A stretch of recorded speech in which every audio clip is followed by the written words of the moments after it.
The history of hacking is a history of people and of technology.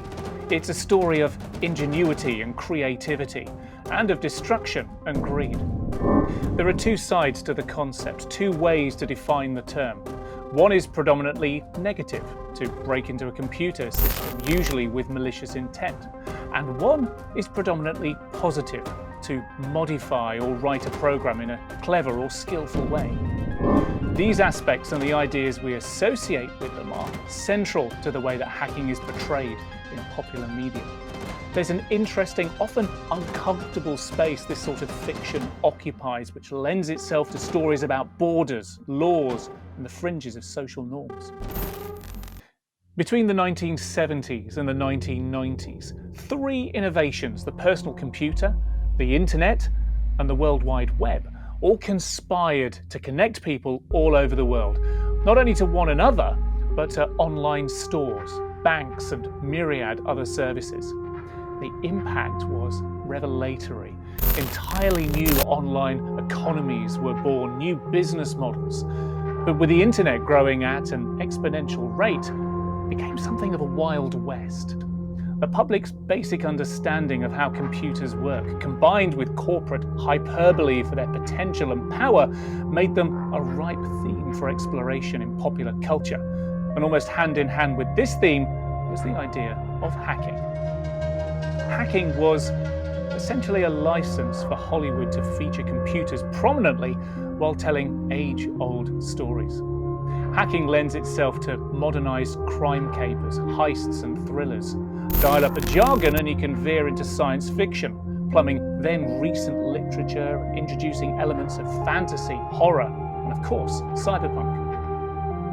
Tron in 1982 was a pivotal moment, depicting the inner world of computers as a literally fantastic landscape made up of colourful lines, polygons, and of course, the grid. War Games in 1983 was worryingly prescient, the story of a young hacker who unwittingly connects to a US government system and, believing he's just playing a game, almost starts a real nuclear war with the Soviet Union.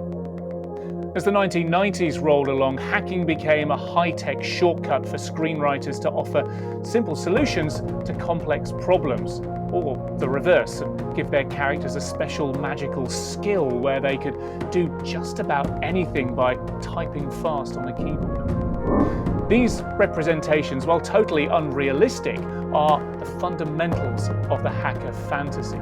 They're edgy, modern counterculture, not through music or drugs, through technology. By the time The Matrix hit theatres in 1999, the hacker trope was very well established, and the film's popularity in conjunction with cyber threats such as the year 2000 bug helped to define the style and mood of the early 2000s as a whole. And it was at this moment that hacking as a theme and an aesthetic made a serious jump to video games. A natural fit thanks to the growing PC gaming audience already drawn to the Hollywood fantasy of hacking, if not the real practice itself.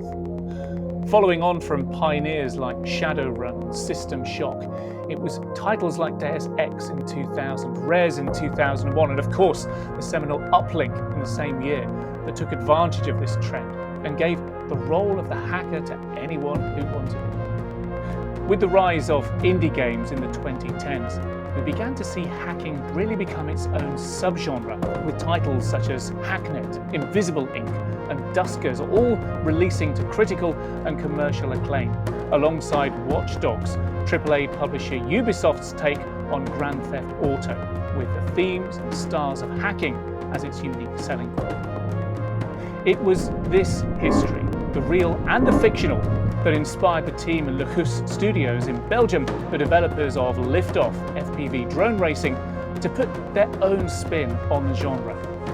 Combining a thrilling narrative with turn-based strategy and strong RPG systems, now they're releasing the hacking game that they always wanted to play. This is Midnight Protocol.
and I am delighted to be joined now by some of the team behind Midnight Protocol. It's Sam and Casper. Gentlemen, thank you very much indeed for joining us. I want to know what your roles are. So, Sam, I'll come to you first of all. What's your involvement in this? Well, I have to say, looks an amazing looking game. Well, thank you, David. So I actually started Midnight Protocol as a personal passion project. So I think you could say I'm the lead developer of the project, which is now being developed in co-production with LuGus Studios. And Casper is helping me a lot with like the narrative stuff and some mechanics as well. And obviously we have other people who do like sound and other design. But usually I started this as a prototype, and now I'm further developing it. Excellent. We're going to have a conversation, and I just want to find out what your points of inspiration were and around some of the key decisions there. But yeah, always love hearing about a game or a creation of any kind that started as a passion project, and just to see how it's grown and how it's flourished is fascinating. Casper, so just tell us a little bit about your relationship with Sam and your relationship with Midnight Protocol. Right. First off, about myself. I'm sort of a generalist within our company. So a generalist basically means I have my hands in lots of different disciplines, from the very technical to the very artistic. But more generally, the role of LuGus with regards to Sam is that he's a friend of the company, and one day he showed up with this brilliant concept of a game. Well, our instinct immediately as game developers was, we need to do something with this. So we started cooperating on that almost immediately, and we're now bringing the game forward as a sort of joint effort. My role specifically, as some already introduced, apart from helping with very many technical other things, is specifically everything that revolves around the narrative, which I hope we can talk about a little bit. It's actually very interesting in the whole hacking aesthetic, because it allows so many things. And so I've mostly worked around that, taking this thing and then doing something with it. I hope that sort of highlights it a little bit. Yeah. Okay. So the thing that really fascinates me is that as a journalist, I've been covering hacking for an awfully long time. And whether it's data breaches or whether it's nation state attacks, this is very, very much the real world stuff that I've been covering. So I'm really interested to see how the real world reflects in online culture, and in particular in gaming. So Sam, how about I come to you first of all? We just saw a great promo really of the game there, but how do you describe Midnight Protocol to anyone who says, "Oh, you're a games developer, you've got a game coming out, Midnight. What's all that about?" Yeah, so first and foremost, I call it like a hacker RPG or a hacking RPG. I think gameplay-wise, we're still very close to a strategy or maybe a traditional role-playing game, but hacking plays such a central part in this game, both narratively, but also the stuff it allows us to do from a design perspective. So I would say, short answer is, it's a hacking RPG that's driven completely by command line controls. So you use your keyboard, no mouse, you just type in like you would as if you were hacking or using a terminal. Wow, okay, so first of all, that's quite a bold decision you've made there, because a lot of people, maybe not my generation, but certainly some people who are younger, maybe haven't had all that much experience of operating a powerful computer system from the command line. These days it's all either mouse-driven or GUI-driven. So what was the decision? What was the reason you chose to go with command line first as a means for this game's mechanic? I think it's twofold, really. First, when you look at the way hacking is portrayed in fiction, if you look at movies and stuff, you always see these people hacking as portrayed as someone who's typing really fast on their keyboard, which is obviously not really what's going on. But that has some basis in reality, right? So if you look at people who hack or bug bounty hunters or people who actually do some penetration testing, a lot of the time they'll be working in a terminal or making small programs in Python or writing small tools. A lot of that is still being done, I think, very much through the command line, because for them it works a bit faster. And let's just not forget, it also looks kind of cool, right? So that certainly plays a part in that hacker fantasy, I think. So it was a really core of our design pillars that we use the command line as the one and only way to use this game, to play this game. And I think that's paid off dividends for us, because if we look at the way people react to this, is the fact that you have to type in commands really works to make this an immersive experience. And I think it's key. Sure. One of the challenges, it occurs to me, and I confess I haven't played this game yet, but I can't wait, is that from a barrier to entry point of view, you know, if you just suddenly to be sat in front of a Unix terminal, and all of a sudden it's like, oh yeah, go to this directory and move all these files over there and find everything, you know, in this file that's got that particular string in there. I'm going through books, you know, there's quite a high learning curve in order to be productive. How did you overcome that in this game to make sure that people don't get frustrated within the first 5 minutes? All right. So, well, first we didn't. I think the first thing we did was actually copy the parsing mechanisms that are used in actual terminals, which are still in the game, by the way. I think we still, the way our parsing works is still the same as a Linux terminal does. Okay. Which I think is really cool. So it means that people who do know how to use a command line terminal can specify parameters and stuff like that. That's all in there. And I think people think that's really cool. But for us, usually we kind of approach it from like a verb subject kind of way. Like if you, for instance, the game consists of, well, as you can see here in footage, you can see that a mission in Midnight Protocol is basically a series of nodes that are connected. And some of the stuff you do is like you need to move between these nodes. So it's very simple. You say move and then the address of the node you would like to move to, which is very similar to if you would use a real life terminal, say like CD to change the directory to a certain path. So we kind of use that, but kind of simplify it as well. Like there's no big paths, and the addresses are just like two letters. So it's very simple, but we still want to keep that spirit in there. So technically, if you're very good at Midnight Protocol, then picking up a real-life terminal should be doable, I think. I find that really, really interesting. And yes, I've spent more time in front of a command line over the last 20 or so years than I care to remember. So that actually gives me a bit. I'm looking forward to trying this and trying out, seeing which commands work, which commands don't. Really, really interesting. Casper, I'll come to you. What was it that really excited you about this game? A moment ago, you were saying, you know, when Sam first came to you with this, how excited you were about it. What was it that made you think that Sam really had something here? Well, I think, first off, there's this obvious thing that and every time we play test this game, it always comes up again. The first thing that people say, and it's almost verbatim, always the same thing, is, wow, I felt like a hacker. Which is actually, when you think about it, a very odd thing, because what kind of reference do most people even have for knowing what it feels like to be a hacker, right? Most people who play it probably have never actually broken security or whatever in their lives, but still, that's what here. So that means that it's something recognizable. It's something they have a feeling for what it needs to do, and I think that typing actually plays into that really well, because the moment you feel you're typing fast and you're doing it right and you're outsmarting the security, that you're being a hacker. You recognize that as that being the core experience.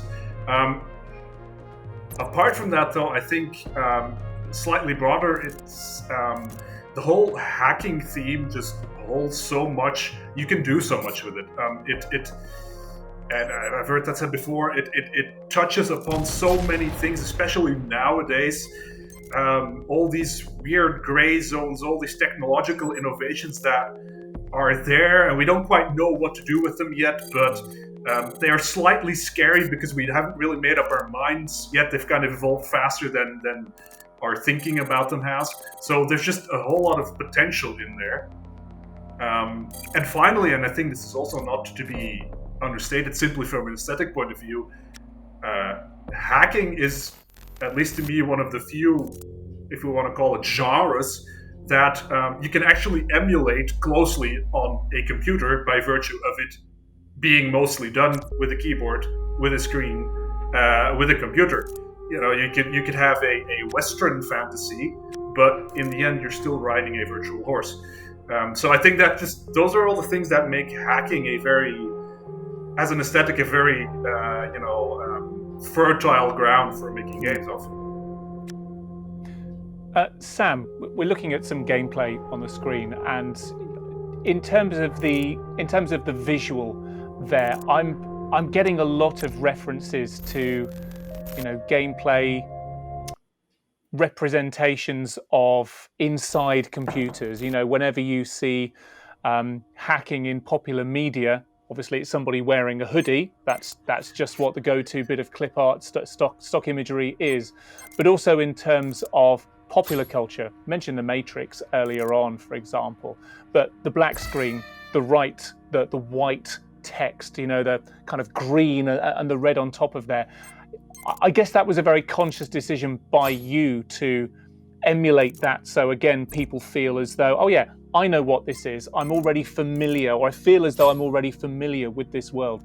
Which of those tropes did you run with, and were there any that you feel didn't work for you and you kind of needed to carve your own path, as it were? Yeah, that's a difficult question, to be honest. I think from the outset, there's certain things that you cannot touch upon, right? Like it's if you tell people what a wizard should look like, they have a certain imagery of what a wizard should look like, and some things you cannot touch, right? So in order to make this read as a hacking game, of course we did we looked at the typical hacker aesthetic, like a monotype font, stuff like that, just to work with the visual aesthetics of it. However, we also wanted to do something different, because I think from a game designer perspective, a hacking game is very, very difficult to make it look appealing, not just black and white text. So if you look at levels, like we're just starting a level now, we try to do something a little bit more. So I tried to make a blend of that typical hacker aesthetic, but also with like minimal design graphics that are a bit more modern. So I think it's like a crossing between like the old DOS terminal that we all know from when we were young, and then also hopefully a little bit of more modern website minimalist design aesthetics in there as well, that I thought was important. And then from a narrative perspective, we also took that to heart. We didn't want the traditional people in hoodies behind the keyboard. I think it's time we kind of break with that. And also we wanted a bit more of a European flavor to our narrative as well, because I think like hacker narratives and fictions are typically very Anglo-Saxon in nature. I think we wanted something a bit more global, but also a little bit more, fairly European in its approach. So the story, for instance, is set in Budapest, which I think is a very interesting city, and we wanted something set in Europe as well. So it's not just visually, but also narratively that we wanted to kind of mash with whatever people know about hacking, but also kind of do something a little bit differently there. I think actually that sort of that contrast between what you call the stock clip art that you will find if you type hacker versus the reality it's a very difficult topic, right? Because on the one hand, I mean, we are game designers. At a certain level, something needs to be recognizable. But at the same time, we also realize it's kind of an abstraction and not necessarily a very positive one. And I mean, we know people from this InfoSec world. They don't like being represented as people who live in a basement in a hoodie. But at the same time, you cannot get away from that entirely, because that is part of the fantasy. So there's a very fine line to be walked there. You mentioned the game is set, at least part in Budapest. So just take us on the journey. What's your jump-in point into the game? What's your objective? Let's say I've just downloaded and installed it. What do I get first of all, and where am I going? Right. So everything we do narratively, the interesting part about doing a hacking game is you're already behind the computer. So you're actually literally playing the person who is behind the computer, which makes it very, very interesting from a narrative perspective. And in our fiction, you play as a hacker called Data, who was just released from custody, and is getting back behind the computer. And then you quickly find out that you were doxxed by another hacker called Kraken, and then the first part of the game is trying to using a honeypot to try and lure this hacker into a trap to figure out why this person doxed you. So that's the jumping off point from our narrative. But I think, well, the very interesting about this is we can do all kinds of shenanigans because you're behind your computer. So we can read your file system, we can do all kinds of weird screen stuff that you really can't do with any other genre. And we're kind of really trying to leverage that into our narrative as well. So I think identity, for instance, plays a very big role in our story. Especially because in the hacker genre, by definition, a lot of it goes through.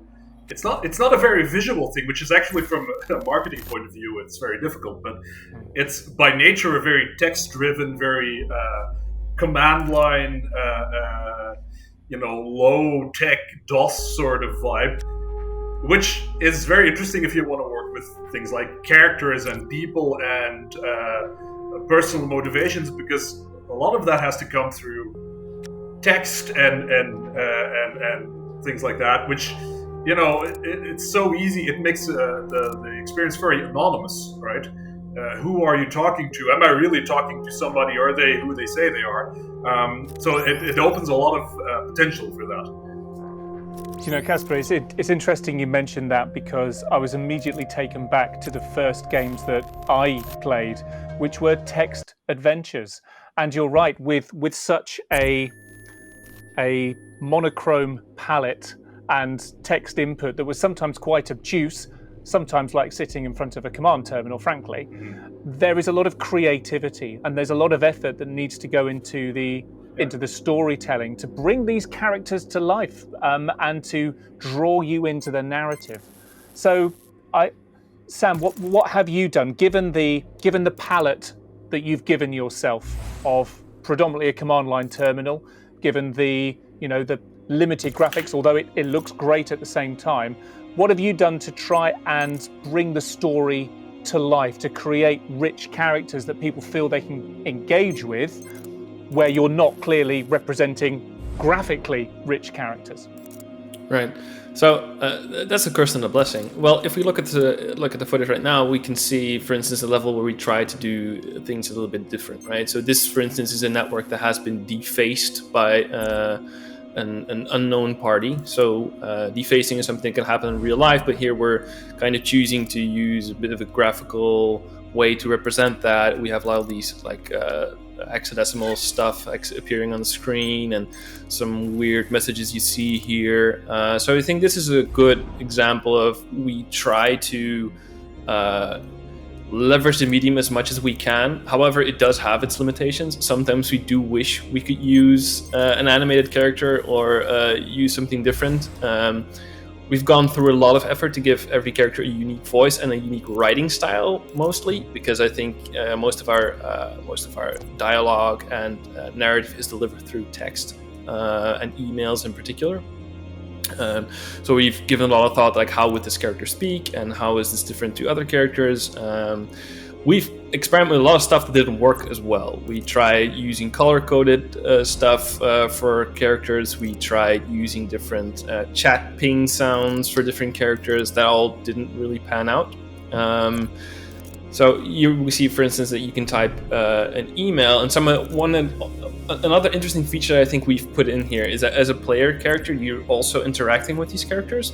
And you're typing out emails, but what you're typing is not really what you see on screen. So it's kind of like a hacker typer, I don't know if you know it, where you type in a lot of characters and it just types out the sentence for you.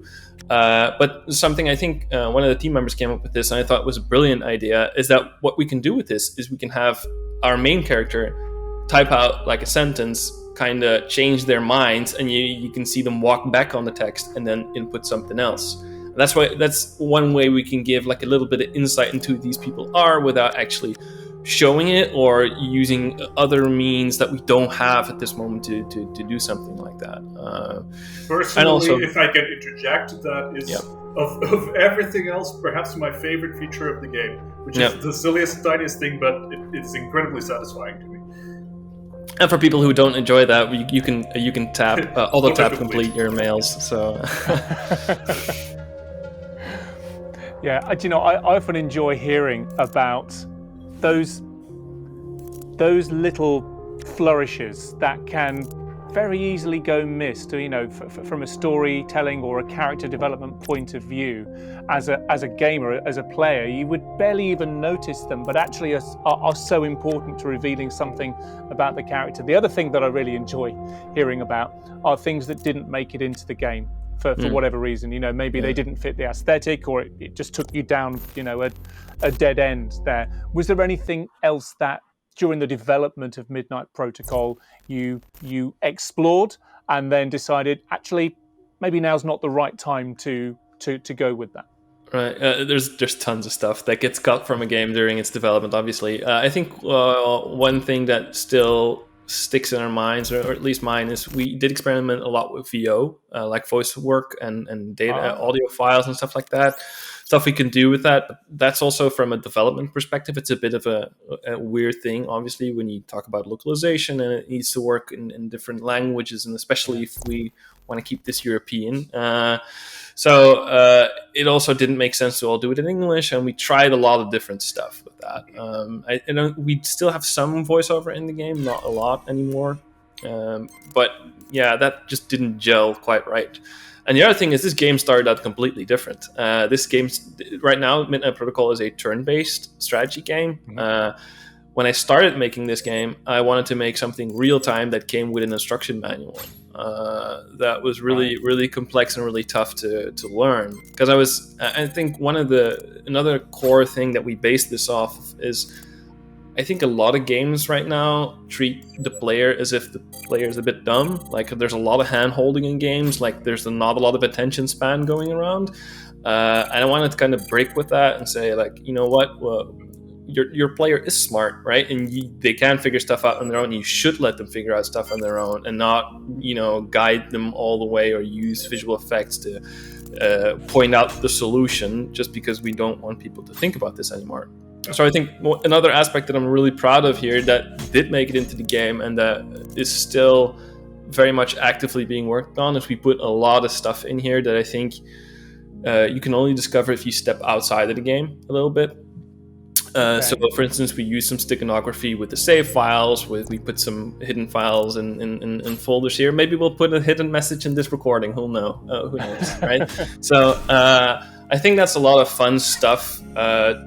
Some sleuthing that the player can do. And like that started out very differently, but I think where we are now is very much a better place. But yeah, like we did a lot of stuff like that got caught, obviously. Yeah. For instance, I think it's relevant to mention right now, I'm looking at a vault node, which is a type of an area in the game that's locked behind a password. And some of those passwords may be obvious, some of them may be very complicated.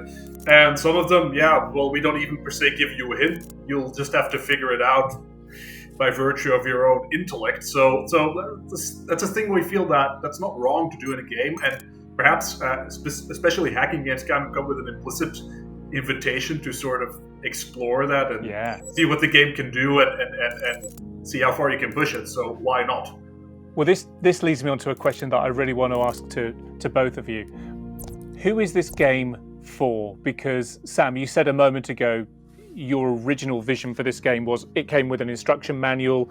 We're not going to hold your hand through this. You're in front of a command prompt, and it's basically the Linux command line. This sounds to me as though you're appealing to quite a specific market here. Yeah. So tell me about where you see this game appealing.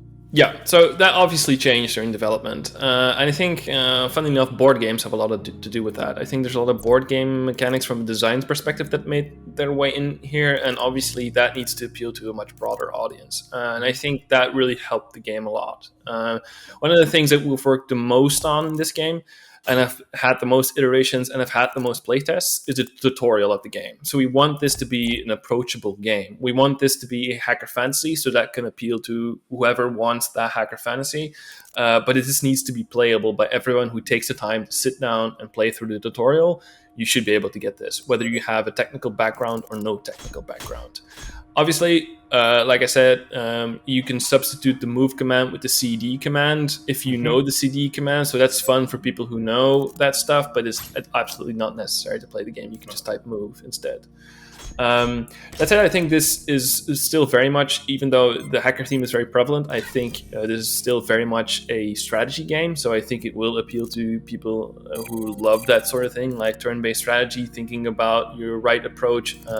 We have something in the game called a deck, which is basically a program loadout that you bring to a mission, which you could relate to standard spells you would have in a standard RPG. So that's all in there. I think that still appeals to whoever likes strategy and thinking about their next move, right? And then I also think that we have a little bit something in there for the people who want it a little bit more technical. We do have that in the game. It's just not stopping anybody from enjoying it, I think. I think that's very important to know. Yeah. It's like the Unix file system. It's there to be explored, providing you've got root permissions and know how to explore it. There you go. Yeah. Casper, what's your take from your involvement in bringing this game to market then?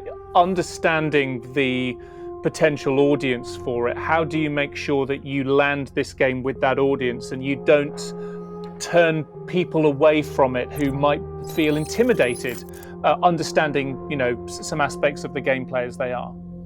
Yeah, that's a very tough challenge actually, because no matter what you do, if you cloak something in a technological look, that will automatically give a certain impression to people who may be intimidated by that. Up to a point, I think that's something that as a game developer, you have to accept that will always happen, and that also happens with every other game, right? A very technologically minded person might not be interested in a very fanciful game at first, even if they may actually enjoy it very much so. But up to a point, I think that's unsolvable. Though we are glad to see that essentially everyone who plays it realizes quite obviously, well, this is not actually per se a very technical game, but it feels technical and it can be technical without really requiring me the foreknowledge to be able to play it out of me. And I think the thing is that especially with games, is you can like games for very many reasons, and often some of our number one fans so far are, if we're being honest, totally not the segment that we would have expected, but they are hyped to the max. So I think as a developer, you can try and aim for a target audience as much as possible, and make that clear, but it's not always wise to per se over engineer towards a particular demographic. Yeah. In terms of accuracy, then, Sam, I don't want to go digging too much into your past, but how accurate a depiction, or how accurate are elements, would you say, of this game when it comes to hacking? Would hackers who come to this game go, oh yeah, I see what they've done there, that's quite accurate, that's quite good, I like how they've researched that? Right. I think from a narrative perspective, everything we use exists in some form or another. I just think it has a different power balance in our fiction, right? So for instance, I think one of the first things you do is you set up a honeypot for another hacker to fall into. That's something that's used. You can defend the network by setting up a honeypot, which kind of looks like a normal server, and then hacker comes along and tries to attack that server. So we use that in the same way that it is used in real life, but obviously the way we set that up is totally different, right? We have to stay within that language that we determined for the player, and that means we can very often use the correct terminology and the correct terms from a narrative point of view, but those don't really gel too well with the mechanics all that well. So, for instance, some of the things that I think is very accurate that we do at some point is that you can fish for a password, right? You send out a fake email to a bunch of people from a corporation. You actually send out the email to 3 different people. 2 of them will respond saying like, I'm not falling for this. This is obviously phishing. But then someone does, and you get the password, right? So it's one of those things that obviously we take a little bit of a shortcut. It's not that simple, but that is something that happens in real life and people I think should be aware of. I think like our grand finale builds up to something with the BGP protocol, which is also something that exists in real life. So we do use these terms, but sometimes they do take a little bit of a leap to make them work. I think pretty much everything in the game in some way or another is a translation of a real concept, but it is most definitely a translation. And I think you will recognize the translation if you know the original, but you will also realize in what way it has been altered. I actually remember a video of a few people who were also developing a hacking game, by the way, and they were doing this YouTube playthrough of our demo. And it was like a panel of security experts, and they were going through the missions, and then at some point they had to do the honeypot mission. And they're like, oh, honeypot, that's clever that they put in a honeypot. And then you had to buy one from the black market, and they go, you would never buy this from the black market.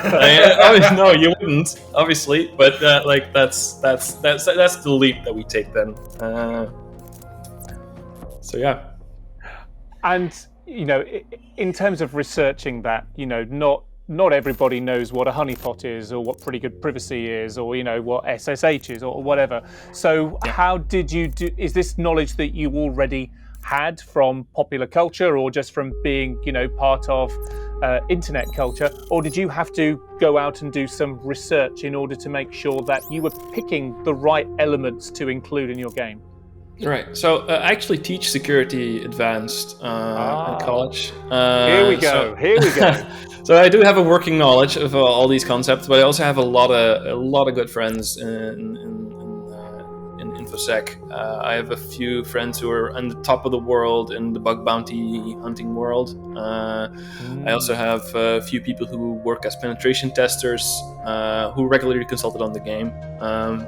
So yeah, this was very important for us, obviously, and usually they're gamers, so they can see like, okay, this is obviously not really how it works, but it's cool that it's in there. Like I think what most people are looking for, like if you do a security course, you're not trying to teach people how to hack. You're trying to create awareness about the subject, right? Because I think media has a way of really depicting hacking quite badly. So it's even just knowing, like bringing phishing to the forefront again, like saying this is something that you as a person should be aware of. I also think that hacking in media kind of took a leap in that, because it used to be, I think we mentioned war games. I think you mentioned war games, where it was all about nuclear codes, right? But then since the whole Snowden period, everybody's very much aware that it's about personal data.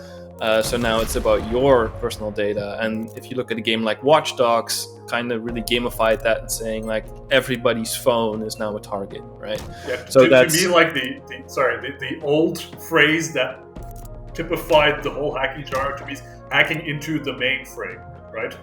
Yeah. Which is like the big corporate super security hyper specialist sort of thing, and you need to get in there. But back in the 80s and 90s, nobody would ever thought that, hacking is actually about downloading the telephone numbers of 1 million people.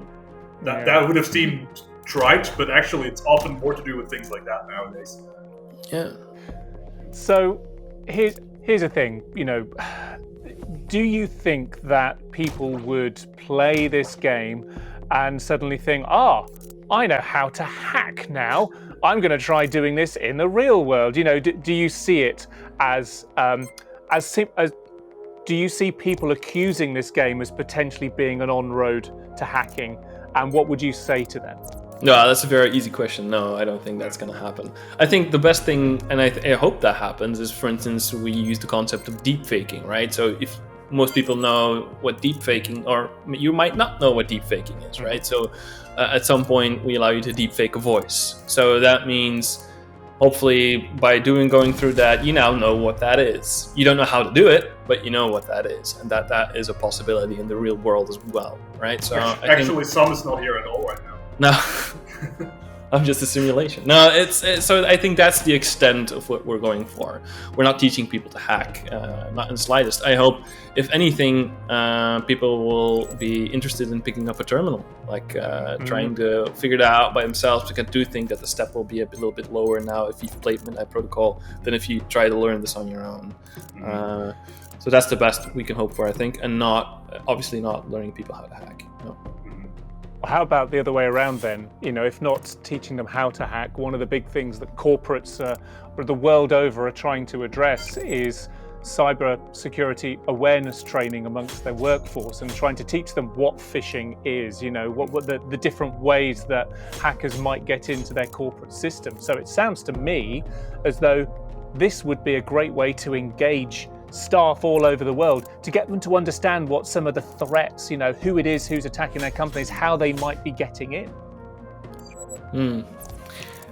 Yeah, I'm not sure we go not deep enough to make that claim. I think we do touch upon those things. I don't think we give an adequate training as to know, okay, you need to know that your connection is HTTPS before you go on a website or something. That's, for instance, not something we touch upon, which is something that's crucial to know if you're teaching people awareness, right?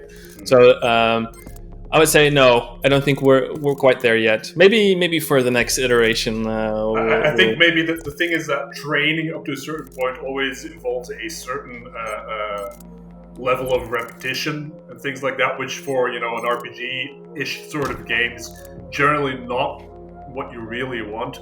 That said, we totally believe in the idea of awareness and training in games. In fact, it's one of the core businesses of LuGus Studios. So we definitely see that, but that is not currently, in this particular case, I would say the goal of the game as such. I find it a really interesting space, the way in which games influence popular culture and the way in which games can influence people's understanding of technology. And even if this isn't an accurate representation either of how to hack or how to, I guess, understand how one could be hacked, I think it is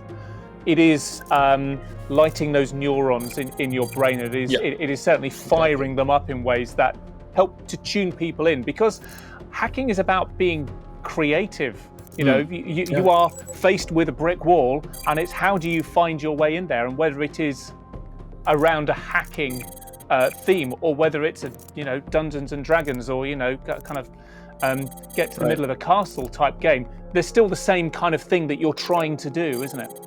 Yeah, I totally agree. I think that's the cornerstone of our strategic layer of the game as well, that we want to offer different kind of tools and ways to get in. Like, there's not just one, even though in real life usually you're looking for that one vulnerability, like here too, you are looking for a loadout that can help you solve the problem. Like in the example we gave earlier, like you could use, if you think about phishing, you can phish for that password, but you can also use a program to brute force your way through.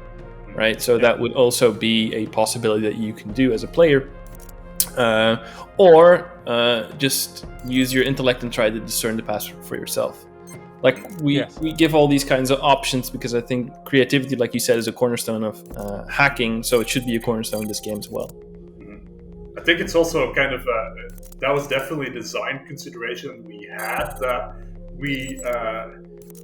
There can be this typical thing that you sometimes called power creep, typically in the RPGs and things like that, where you basically become an ever more powerful character and you get ever more powerful tools and weapons and what have you. We didn't really take that approach in the sense that we work more horizontally. You get more options, you get more tools, but they're all in a sense equally valid. So it mostly comes down to your understanding of the system and what it allows you to do, and the limitations and the options that you have within which to work that allow you to beat the game. And I guess in a sense that is really also if anything, the core thing that you do in hacking, it's not so much the technological side of it, but truly deeply understanding a system and all its limitations and shortcomings to, turn it to your advantage. And that's definitely a design space that we want to explore a lot, to just give you increasingly more tools, and it's your playground. It's a very interesting way of designing games, because that also makes design complicated. Because you can never, at a given time say there's absolutely no chance that the player will do this, because they have all tools available. So that does not make our lives easier. No, I'm sure it doesn't.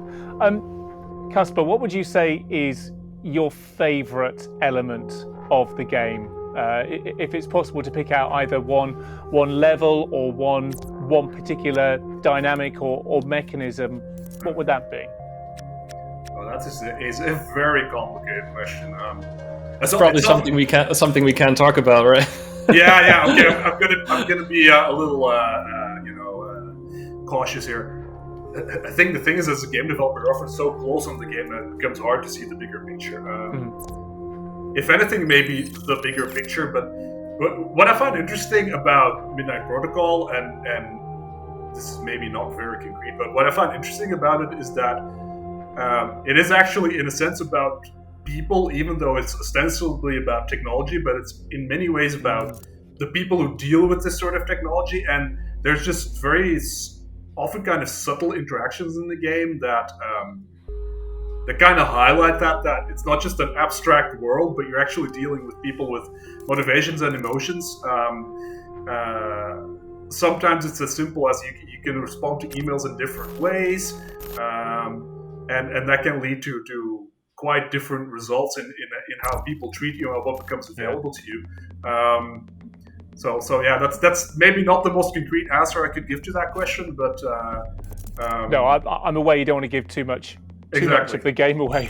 But the point you make, though, particularly in this world in which we do communicate so much digitally, it's not always face to face like we are now. Sometimes a lot of the time you're writing emails, and there are complicated characters behind that emails trying to express themselves in different way through plain text, and you can say the same thing in a number of different ways and invoke an entirely different reaction with the recipient of that. So to be able to reflect that in a piece of gameplay as well, some of those subtleties of human expression and human responses to that expression, I think is really interesting as well. And that's really difficult too. Like, one of the big challenges we had is when things start to get, when you have a good narrative, you want some conflict, you want drama. But when you take the time and you're angry with someone and you type down an email, that means you probably changed your mind 2-3 times, and we can't let you be privy to that process, right? So that's a very difficult thing that we had to deal with, is, well, how do we make someone's upset? How can we make sure that it seems like this person's upset without like angry typing out an email, because that would suit the character? So that was a very difficult thing to do, I think. Actually, staring right now at gameplay going on, I'm reminded of a particular mission, and I'm not going into this, but there's a particular level that actually touches really upon that. Okay, you have the technology, but there's still people who somehow use it with and or against you, and this particular level is one of my favorites in that regard, because at least my personal response to it is, when it comes at you, as well, and then I would have to use an expletive, which I'm not going to do here, but I have a very strong reaction to it, and I love that it's possible in something so abstract. A point we haven't really touched on too much yet, Sam. We've spoken about the gameplay, about the mechanics. We've touched on the graphics and the aesthetics, but also there is sound to this. Now, I know you mentioned voiceover was a direction that you explored and pulled back on an awful lot, but in terms of the audio bed, the soundscape that is in the game, what can you tell us about that? Yeah, we are working with a brilliant composer, and that was quite difficult to pull off or find someone who was capable of doing this. I think when you look at hacking games in general, sound and music is a very, very important part of it. I remember that, for instance, like games like Hacknet, the soundtrack is still very much in people's hearts, and people love that, and it's just very much a part of it, because usually you're looking at UI, so you need to support on audio for a lot. Like it does a lot of lifting for us. Narratively speaking, when something happens, we rely on audio to do all the heavy lifting.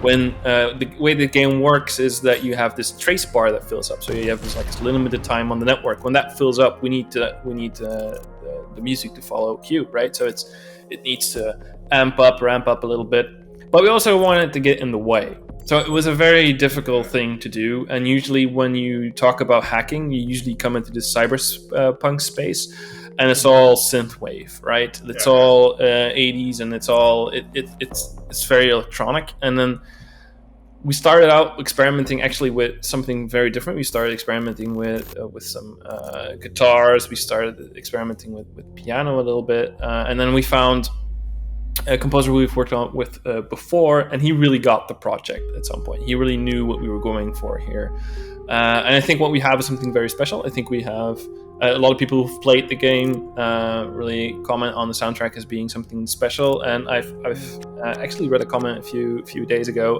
about someone who said, like, it's like almost like it's filling a void. Like it's there, but to create this little sense of dread, even maybe like something's about to happen, but it's not really about to fully burst yet. And that's exactly where we want your headspace to be at, right? You're doing something dangerous. You're somewhere you're not supposed to be, and music is our go-to to give you that feeling, I think. That said, there's not a lot of music in the game, actually. It's all relatively programmed, so the music adapts to what you're doing. So we have a lot of... that's actually, if you download the game and you think, wow, this game is like I don't know how much it is, like maybe 2 gigs or something. Why is this 2 gigs? It's because of the music, right? We're changing, we're composing the music on the fly, which I think is something very special. Yeah. I think another thing, maybe quick note on that is, to me at least, very, very typical of everything to do with hacking is very little sound effects. Like the sound of hacking is, blip, blip, blip, blip. Just whenever you hit a button, whenever you hit like, it sounds dumb, but that really makes the experience. Like everything you do has a tiny little beep assigned to it, and that creates that feeling of speed, I think. The type, enter, access granted. Yeah. And that's also very important. Kevin always says that the soundtrack, that the keyboard is part of the soundtrack. Yeah, and that sounds like a sales talk, but it really is true. We've had some people asking about why don't we put keyboard sounds. Like if you put it on your headphones, you can't hear yourself typing. Yeah.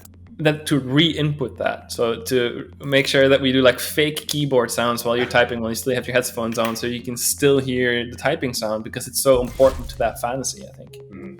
But you go back over science fiction from 40, 50 years, from the birth of computers as we recognize them now, Star Trek onwards. And whenever someone's typing on a computer, there are lights flashing all over the place. And, every single key press has a beep, beep, beep, beep, beep, beep, beep, because that is the kind of drama. It's not realistic unless you've got a really heavy mechanical keyboard that I know are very fashionable these days. But to bring that into the game, again, it's kind of meeting people where they're at, where their expectations about this kind of genre. And it's that line, like you say, of, it's not realistic necessarily, it's not true to life, but actually as a gameplay experience, it does add to it. It creates that bed that helps to fill the void. It does so much. I agree. And it's indeed sort of meeting expectations halfway. Yeah. Well, in terms of expectations, we're almost out of time now. So what I want to do for my final point to each of you is someone who's been watching us, listening to us chat, watching some gameplay, a final word from each of you. And Casper, I'll come to you first of all about why they should download and play Midnight Protocol? What's your elevator pitch for who's going to enjoy this game and why they're going to enjoy it? If you're asking me who's going to enjoy it, I say try it and you'll find out soon enough. But I think Midnight Protocol holds a lot of value in the sense that it really allows you to engage with that power fantasy of beating the system and beating security without really requiring you to know how to do it, but and actually allowing you to do that in game terms that may actually be familiar with, while still feeling like a real badass. And it gives you a lot of other things to really care about. So it's not just about the challenge itself, but also about the I've said it before, the bigger picture of that. And that, I think, to me, makes it a very satisfying experience. So I'd say, if you're wondering if it's something for you, just try it out. Sounds good to me. Sam, what's your take on who should play this game and why? Right. So I agree with Casper. What Casper said. I think very much if you ever wanted to feel like a hacker, like you're breaking into computer systems, but you don't know how and you don't want to because it's illegal, then I think this is definitely the game for you. I think it'll give you that. I think a lot of game developers say this, but I think we've created something truly immersive here. Or I think that really shines. I think our best work is the immersiveness of this game. That said, for me, I also really like the fact that the strategic part of it. I really like the fact that we have made a lot of different strategies viable. So if you like experimenting with strategies, like to find the most optimal path for a problem, I also think that Midnight Protocol is something special for you. Fulfill your hacker fantasy. Sounds good to me. Listen, guys, I can't wait to play this. Thank you so much for letting us peer behind the curtain as to what's gone into making this game, about what your inspirations were, and about some of the decisions you've made that have ended up in the game that is now. All the very best. Look forward to seeing where this game takes you all next. Thank you very much, David. If you've enjoyed what you've heard so far about Midnight Protocol, and I know I have, then check out the Steam store page where you can watch the trailer and join the conversation in the forums. Don't forget, for news and announcements on the game, look out on social media for the developer, LuGus Studios, and for more great PC games, follow the publisher, Iceberg Interactive.